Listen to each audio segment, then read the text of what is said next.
तो जय हिंद, नमस्कार साथियों। आज जानेंगे टॉप 50 क्वेश्चन जो आने वाले एग्ज़ाम के लिए बहुत महत्वपूर्ण साथी होने वाला है। और ये जो क्वेश्चन है बिल्कुल रट्टा मार लो अगर किसी भी एग्ज़ाम को आप देने जा रहे हो तो, ठीक है। बिल्कुल यहाँ से हर एक क्वेश्चन आपको डायरेक्टली देखने के लिए एग्ज़ाम में मिल सकते हैं। तो मैं तो दावा बिल्कुल 100% नहीं कर सकता, लेकिन हाँ 50 से 55% तक मैं कर सकता हूँ, क्योंकि मैंने क्वेश्चन बिल्कुल बारीकी से और MCQ और PYQ को रखते हुए की है और अपने खुद से तैयारी की है। बिल्कुल हर एक क्वेश्चन बिल्कुल अपने आप में इम्पोर्टेंट होने वाला है, ठीक है। तो अगर आप बिहार पुलिस मद निषेध की तैयारी कर रहे हैं साथियों, तो ये वीडियो आपके लिए इम्पोर्टेंट और भी ज़्यादा हो सकता है, क्योंकि मैं उसका उद्देश्य ही उसके एग्ज़ाम के लिए तैयार किया गया है। बिल्कुल बिहार पुलिस और मद निषेध से जो आने वाले समय में जो एग्ज़ाम होने वाले हैं, ठीक है। तो ऐसे ऐसे क्वेश्चन और भी इम्पोर्टेंट चाहते हैं जो डायरेक्टली एग्ज़ाम में पूछा जाता है, तो मेरे चैनल में आपका स्वागत है। और अगर नए हैं तो चैनल को सब्सक्राइब कर लें और बेल आइकन को प्रेस कर लें। बिना बात किए हुए हम आपको क्वेश्चन की ओर लेके चलते हैं। बिल्कुल आपको कुछ नहीं करना है, बिल्कुल आपको देखना है और देखकर बिल्कुल आपको थोड़ा सा रिलैक्स लेना है। हर एक क्वेश्चन आपके दिमाग में छपता हुआ चला जाएगा। बिल्कुल रिलैक्स मूड में देखना है, बिल्कुल बारीकी से, ठीक है। तो चलिए हम शुरू करते हैं।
भारत का पहला राज्य पूछ रहा है क्षेत्रफल के दृष्टि से, तो यह राजस्थान हो जाएगा, ठीक है। और अगर जनसंख्या के हिसाब से बोलेगा तो यह उत्तर प्रदेश हो जाएगा, ठीक है। यह जनसंख्या के हिसाब से बोलेगा तो उत्तर प्रदेश, और अगर क्षेत्रफल की दृष्टि से बोलेगा तो यह राजस्थान हो जाएगा, ठीक है। तो ये सब बातें आपको याद रखनी है, ठीक है। आगे हम देखते हैं। आगे क्वेश्चन कह रहा है कि सूर्य के तीसरा ग्रह कौन है। बताइए सूर्य से तीसरा ग्रह कौन हो जाएंगे, क्रम में पूछा गया है। तो इसका करेक्ट आंसर हो जाएगा ऑप्शन नंबर बी, पृथ्वी हो जाएगा सूर्य से तीसरा ग्रह, ठीक है। हम अपने अगले स्लाइड पे चलते हैं और मैं आगे इसको पीडीएफ के रूप में इसको कन्वर्ट करूँगा और यही पीडीएफ मैं आपको टेलीग्राम पर भी दे दूँगा, ठीक है। तो चैनल को सब्सक्राइब कर लें और बेल आइकन को प्रेस कर लें। आरबीआई का स्थापना कब हुई है बताइए। तो इसका करेक्ट आंसर हो जाएगा 1935, ठीक है। आरबीआई की स्थापना कब हुई है तो आपको पता होना चाहिए इसका करेक्ट आंसर कि 1935 हो जाएगा, ठीक है। और क्या option number A is correct answer हो जाएगा, ठीक है। 1 अप्रैल 1935 को। भारत की मुद्रा क्या है, मतलब मुद्रा क्या है बताइए। तो यह रुपया हो जाएगा। और अगर आपसे पाकिस्तान के बारे में पूछे कि भारत का पाकिस्तान का वहाँ पर क्या है मुद्रा, तो यहाँ वहाँ के भी रुपया हो जाएगा, ठीक है। आगे देखते हैं कि योजना आयोग कब बना था बताइए। योजना आयोग कब बना था तो इसका करेक्ट आंसर हो जाएगा ऑप्शन नंबर ए, ठीक है। Option number A is correct answer हो जाएगा 1950, ठीक है। आगे हम देखते हैं। आगे क्वेश्चन कर रहा है कि जीएसटी कब लागू हुआ था, और इसका फुल फॉर्म मैं बता दूं तो इसका फुल फॉर्म जो होता है पूरा नाम गुड्स एंड सर्विस टैक्स होता है, ठीक है। और इसको जब कब लागू किया गया था तो 1916 में यह लागू किया गया था, ठीक है। 1917 में, सॉरी 1917 में यह लागू किया गया था जीएसटी। और अगले क्वेश्चन देखते हैं कि भारत का राष्ट्रीय पशु कौन है बताइए। भारत का राष्ट्रीय पशु क्या हो जाएगा तो आपको पता होना चाहिए कि भारत का राष्ट्रीय पशु हमारे बाघ हो जाएंगे। Correct answer option number B is correct answer हो जाएगा, ठीक है। हम अपने अगले क्वेश्चन पे चलते हैं। अगला क्वेश्चन क्या कह रहा है, और अगर इसका पीडीएफ चाहते हैं साथियों तो लिंक होगा डिस्क्रिप्शन में, उस पर ज्वाइनिंग कीजिएगा तो बिल्कुल हर सब्जेक्ट वाइज सब्जेक्ट का टॉपिक बाय टॉपिक हर एक क्वेश्चन का PYQ हो जाएगा, ठीक है। PYQ मैं करवाने की कोशिश करूँगा, ठीक है। हम अपने अगले क्वेश्चन देखते हैं। क्वेश्चन नंबर 26 कह रहा है कंप्यूटर का जनक कौन है बताइए। कंप्यूटर का जनक कौन हो जाएगा 4 ऑब्जेक्टिव में से। ऑप्शन नंबर ए हो जाएगा चार्ल्स बेबेज, ठीक है। इसका करेक्ट आंसर हो जाएगा कंप्यूटर का जनक। अगला क्वेश्चन कह रहा है कि जय जवान जय किसान का नारा किसने दिया था बताइए। जय जवान जय किसान का नारा किसने दिया था तो इसका करेक्ट आंसर हो जाएगा option number B is correct answer Lal Bahadur Shastri. जय जवान जय किसान का नारा लाल बहादुर शास्त्री ने दिया था, ठीक है। चलिए हम अपने अगले क्वेश्चन पे चलते हैं। अगला क्वेश्चन कह रहा है कि सबसे तेज जानवर कौन है बताइए। सबसे तेज जानवर पूछ रहा है कौन है तो यह हो जाएगा चीता। Correct answer option number B is हो जाएगा करेक्ट आंसर, ठीक है। Correct answer option number B हो जाएगा, ठीक है। चीता हो जाएगा सबसे तेज जानवर हो जाएगा, ठीक है। अगला हम देखते हैं क्वेश्चन नंबर 29। पानी का रासायनिक सूत्र पूछा गया है बताइए। पानी का रासायनिक सूत्र क्या हो जाएगा तो ऑप्शन नंबर बी हो जाएगा H2O, ठीक है। अगला क्वेश्चन कह रहा है कि भारत का राष्ट्रीय खेल आधिकारिक नहीं है बताइए। भारत का राष्ट्रीय खेल आधिकारिक नहीं है बताइए। तो इसका हो जाएगा हॉकी, ठीक है। भारत का राष्ट्रीय खेल पूछ रहा है तो यह हॉकी हो जाएगा। भारत का राष्ट्रीय खेल क्या है तो यह हॉकी हो जाएगा, ठीक है। और पाकिस्तान का ही पूछेगा तो राष्ट्रीय खेल हॉकी ही होगा, ठीक है। हम अपने अगले स्लाइड पे चलते हैं अगले क्वेश्चन की तरफ। और हर एक क्वेश्चन अपने आप में इम्पोर्टेंट है, तो कोई भी एग्ज़ाम देने जा रहे हैं तो ऐसे MCQ बिल्कुल देख कर चलें, ठीक है। तो भारत का भाषा पूछा है तो आपको पता होना चाहिए हिंदी है। और ये जो करवाए हैं बिल्कुल ऐसे टॉपिक वाइज टॉपिक करवाए हैं, सब्जेक्ट वाइज सब्जेक्ट। हिंदी का राजभाषा का दर्जा कब दिया गया था तो 14 सितंबर 1949 ईस्वी को हमारे हिंदी का राजभाषा दर्जा दिया गया था, ठीक है। आगे हम देखते हैं कि संविधान के किस अनुच्छेद में राजभाषा का उल्लेख है बताइए। तो इसका करेक्ट आंसर हो जाएगा ऑप्शन नंबर ए 343। ठीक है, हम अपने अगले स्लाइड पे चलते हैं, अगले क्वेश्चन की तरफ चलते हैं कि भारत की सहायक आधिकारिक भाषा कौन है, बताइए। तो यह हो जाएगा इंग्लिश। ठीक है, option number B is correct answer हो जाएगा। अगला क्वेश्चन कह रहा है कि हिंदी दिवस कब मनाया जाता है, बताइए। अभी मैंने बताया तो यह 14 सितंबर को हो जाएगा। हिंदी दिवस कब मनाया जाता है, तो यह 14 सितंबर को हमारे हिंदी दिवस मनाया जाता है। ठीक है, तो चलिए हम अपने अगले स्लाइड पे चलते हैं, अगले इम्पोर्टेंट क्वेश्चन की तरफ। बिल्कुल हर एक क्वेश्चन को देखते हुए चलिएगा और बारीकी से। राजभाषा आयोग का गठन कब हुआ था, बताइए। राजभाषा आयोग का गठन तो यह हो जाएगा 1955 में। ठीक है, correct answer option number C हो जाएगा। अगला क्वेश्चन कह रहा है कि संविधान के किस भाग में राजभाषा का वर्णन है, बताइए। राजभाषा का वर्णन है तो यह हो जाएगा ऑप्शन नंबर बी, भाग 17 में राजभाषा का वर्णन किया गया है। ठीक है, आगे हम देखते हैं कि भारत की लिपि क्या है, बताइए। भारत का लिपि क्या है, तो यह हो जाएगा देवनागरी। ठीक है, ऐसे ऐसे क्वेश्चन बिल्कुल ऐसे पूछे जाते हैं बिहार के एग्जामों में और अन्य एग्जामों में, तो बिल्कुल देखते हुए चलेगा। ठीक है, अगला क्वेश्चन कर रहा है किस अनुच्छेद में राज्यों के राजभाषा का प्रावधान है, बताइए। तो यह हो जाएगा 345, राज्यों का राज का प्रावधान है तो 345 हो जाएगा। ठीक है, आगे हम देखते हैं कि राजभाषा से संबंधित संसदीय समिति किस वर्ष बनी, बताइए। इसका करेक्ट आंसर क्या हो जाएगा, तो इसका करेक्ट आंसर हो जाएगा ऑप्शन नंबर सी 1963 को। ठीक है, हम अपने अगले क्वेश्चन पे चलते हैं और किसी भी प्रकार के लिए और स्पेशल नोट्स के लिए मैसेज कीजिए, कोई दिक्कत नहीं है।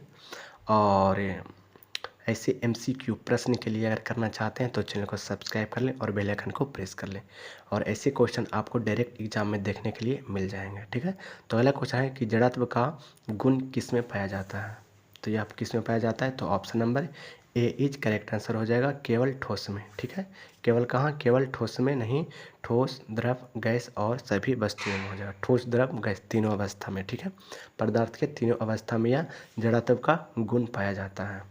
ठीक है, अगला क्वेश्चन देखते हैं कि कहा है कि पहला गति नियम किस नाम से भी जाना जाता है, तो आपको पता होना चाहिए जड़त्व का नियम होता है। ठीक है, option number B is correct answer हो जाएगा।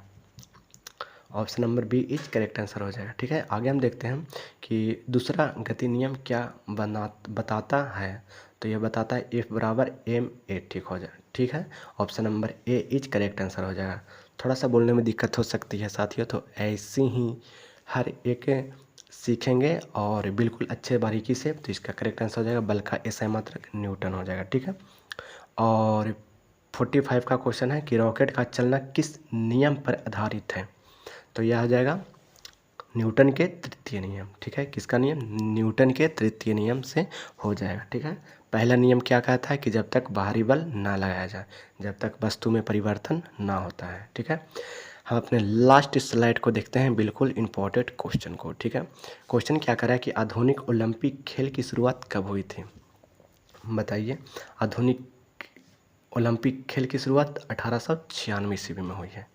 ठीक है, आगे हम देखते हैं, अगला क्वेश्चन कह रहा है कि आधुनिक ओलंपिक के जनक कौन है, बताइए। तो इसका ऑप्शन नंबर हो जाएगा बी इज करेक्ट आंसर। ठीक है, करेक्ट आंसर हो जाएगा ऑप्शन नंबर बी। आगे हम देखते हैं कि ओलंपिक खेल कितने वर्षों के अंतराल पर होता है, बताइए।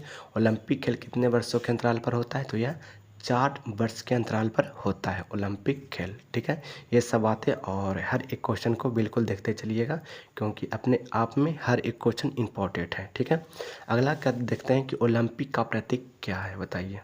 ओलंपिक का जो प्रतीक है, यह प्रतीक क्या हो जाएगा, तो करेक्ट आंसर बी हो जाएगा पंचरंगी वलय। ठीक है, पंचरंगी वलय हो जाएगा करेक्ट आंसर।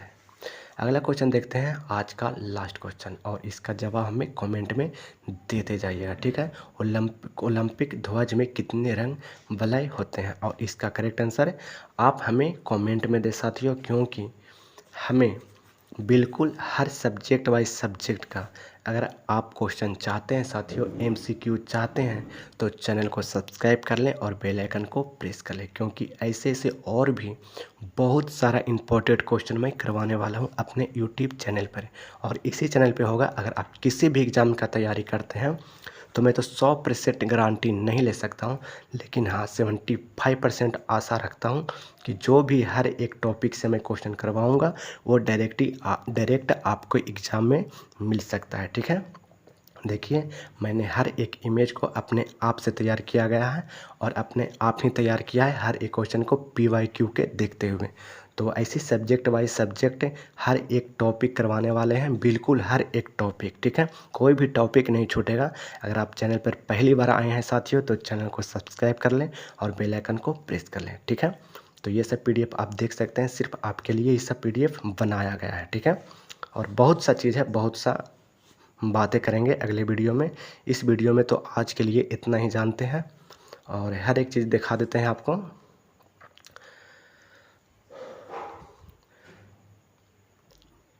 मैं तो बोलूँगा साथियों कि अगर आप नए हैं तो चैनल को सब्सक्राइब कर लें और बेल आइकन को प्रेस कर लें। ठीक है, तो चलिए आज के लिए इतना ही साथियों, अब मिलते हैं नेक्स्ट वीडियो में। जब तक के लिए जय हिंद, जय भारत। बिल्कुल आपका नमस्कार चाहिए, थोड़ा सा प्यार चाहिए और हर एक क्वेश्चन आपकी ओर पूछेगा, हर एक PYQ MCQ आप तक पहुंच जाएगा। ठीक है, तो चलिए आज के लिए इतना ही।